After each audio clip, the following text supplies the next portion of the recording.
ಕುತಂತ್ರಿ ಪಾಕಿಸ್ತಾನದ ಅಸಲಿ ಮುಖ ಮತ್ತಷ್ಟು ಬಯಲಾಗ್ತಾ ಇದೆ. ಭಾರತದ ಮೇಲೆ ಮಾಡಿದ ದಾಳಿಗೆ ಪಾಕಿಸ್ತಾನದ ಆ ಸೈತಾನ್ ಕಾರಣ ಅಂತೆ. ಪಾಕಿಸ್ತಾನ ಪ್ರಧಾನಿ ಕಿಚ್ಚು ಚುಚ್ಚಿದ್ಯಾರು ಅಥವಾ ಕಿವಿ ಚುಚ್ಚಿದ್ಯಾರು ಅಂತೀರಾ? ಈ ಸ್ಟೋರಿ ನೋಡಿ.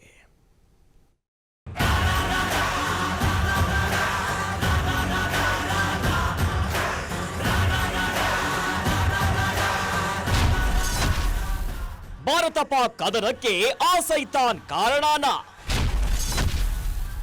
ಪಾಕಿಸ್ತಾನ್ ಪ್ರಧಾನಿಗೂ ಕಿವಿ ಚುಚ್ಚಿದ್ದು ಈ ಖತರ್ನಾಕ್.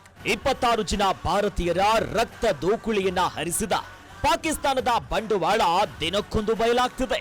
ಭಾರತದ ಮೇಲೆ ಯುದ್ಧ ಸಾರಲು ಆ ಪಾಪಿನೇ ಕಾರಣವಂತೆ. ಅವರ ಅಡತಿಯಂತೆ ಪಾಪಿ ದೇಶ ನಮ್ಮ ಅಮಾಯಕ ಪ್ರವಾಸಿಗರನ್ನ ಹತ್ಯೆ ಮಾಡಲಾಗಿದೆ. ಭಾರತದ ಮೇಲೆ ದಾಳಿ ನಡೆಸಲು ಸೂಚನೆ ಕೊಟ್ಟಿದ್ದೆ ಪಾಕ್ ಮಾಜಿ ಪ್ರಧಾನಿ ನವಾಜ್ ಶರೀಫ್. ಈ ಸಮರಕ್ಕೆ ನಿಜವಾದ ವಿಲನ್.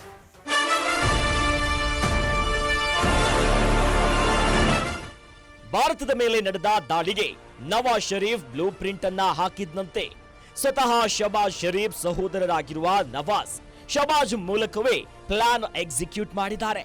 ಇಡೀ ಘಟನೆಯನ್ನ ತನ್ನ ಲಾಭಕ್ಕೆ ಬಳಸಿಕೊಳ್ಳಲು ಯತ್ನಿಸಿದ್ದಾನೆ. ಕೋರ್ಟ್ ಕೇಸ್ಗೆ ಭಯ ಬಿದ್ದು ಹುಟ್ಟಿದ ನೆಲವನ್ನೇ ತೊರೆದು ಲಂಡನ್ಗೆ ತೆರಳಿರುವ ನವಾಜ್ಗೆ ಈಗ ಜ್ಞಾನೋದಯ ಆಗಿದೆಯಂತೆ. ಭಾರತದ ಶಕ್ತಿ ತಿಳಿದು ಬೆಚ್ಚಿ ಬಿದ್ದ ನವಾಜ್ ರಾಜಿ ಸಂಧಾನ ಮಾಡಿಕೊಳ್ಳಿ ಅಂತ ಹೇಳಿದ್ದಾನೆ.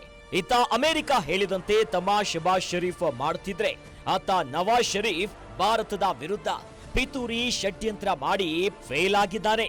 ಈ ಬಗ್ಗೆ ಪಾಕಿಸ್ತಾನದ ಮುಸ್ಲಿಂ ಲೀಗ್ ನವಾಜ್ ಪಕ್ಷದ ಹಿರಿಯ ನಾಯಕಿ ಅಜ್ಮಾ ಬುಖಾರಿ ಬಡಾಯಿ ಕೊಚ್ಚಿಕೊಂಡಿದ್ದಾರೆ.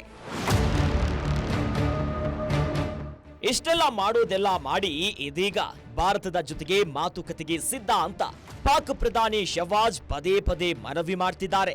ಭಾರತದ ಜೊತೆ ಶಾಂತಿ ಮಾತುಕತೆಗೆ ರೆಡಿ ಇದ್ದೇವೆ, ನಾವು ಶಾಂತಿಯನ್ನ ಬಯಸ್ತೇವೆ ಅಂತ ಭಾರತ ಸರ್ಕಾರಕ್ಕೆ ಮನವಿ ಮಾಡಿದೆ. ಆದ್ರೆ ಭಾರತ ಮಾತ್ರ ಇದಕ್ಕೆ ಉತ್ತರವೇ ನೀಡಿಲ್ಲ. ಭಾರತ ಪಾಕಿಸ್ತಾನ ಮಧ್ಯೆ ಕದನ ವಿರಾಮ ಏನೋ ಘೋಷಣೆಯಾಗಿದೆ. ಆದ್ರೆ ರಾಜತಾಂತ್ರಿಕ ಸಮರ ಮಾತ್ರ ಭಾರತ ಮುಂದುವರೆಸಿದೆ.